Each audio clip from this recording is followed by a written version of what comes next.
Hi everyone, Jacob here with the San Diego Children's Discovery Museum up in Escondido, California. Today I would like to wish everyone a happy upcoming World Oceans Day, where we celebrate our world and our oceans. We are called the Blue Planet because the oceans cover at least 70% of our entire planet. Today I'm very excited to be doing a craft with you inspired by our oceans.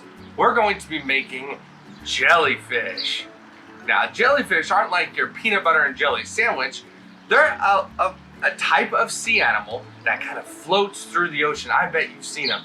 Different parts of a jellyfish. We're gonna make the top of it, which is very rounded, and then there's gonna be the tentacles coming off the bottom of the jellyfish. We're gonna be starting with our paper plate. We're gonna be doing this in two different ways. Our first jellyfish, we're gonna make more simple, and our second one might be a little more difficult. If you're excited, keep joining me. All right, for our simple jellyfish, the first thing we're going to do is we're gonna take our paper plate and we're gonna cut it about halfway through. This is going to be the top part of our jellyfish.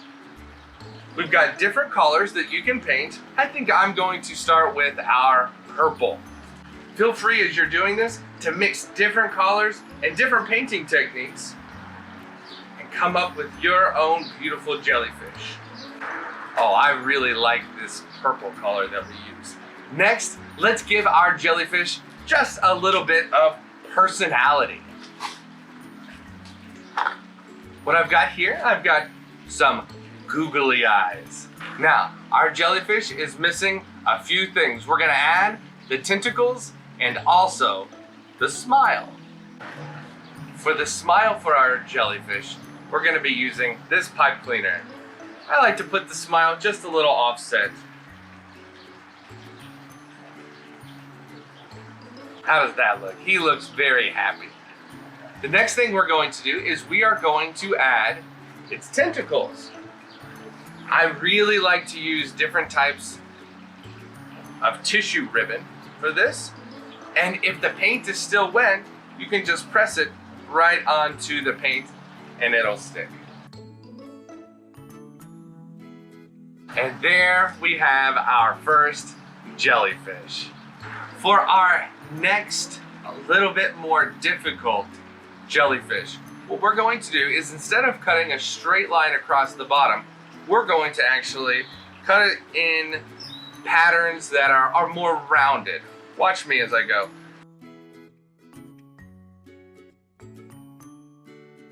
But this is going to be the base of our next jellyfish.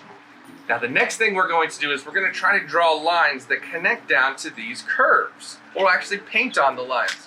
So for this one, we're going to be using our palette. So you don't want to paint directly onto the jellyfish first for this one. You do want to paint on the palette first. The more paint you use, the darker it'll be, which will ultimately be a little bit better. There we have it. And we'll go around the bottom as well, just real quick.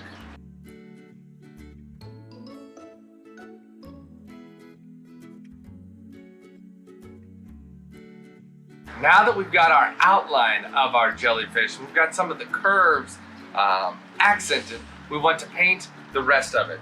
For this, I'm gonna mix some gray and some blue. I think these colors are really gonna look great for our jellyfish.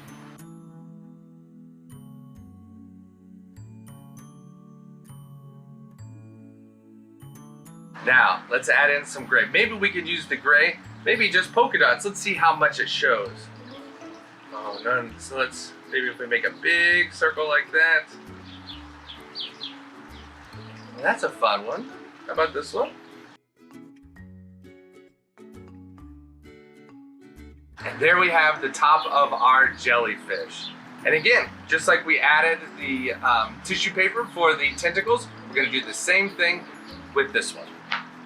The only difference is we're gonna be using some yarn. I think yarn makes the tentacles look a little bit different. So with the yarn, again, you can do it just right on the edge. You can just push it right onto the paint. Oh. Let's see if it'll stick. If it doesn't stick, that's okay. You can do some hole punches.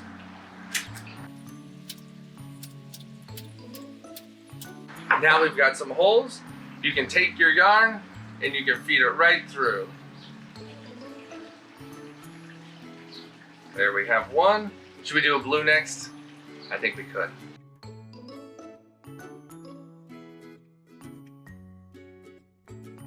And there we have our second jellyfish. And again, you can make more hole punches. You can see I didn't fill them all in, but if you wanted to do different colors and different types, here's another way to do a jellyfish.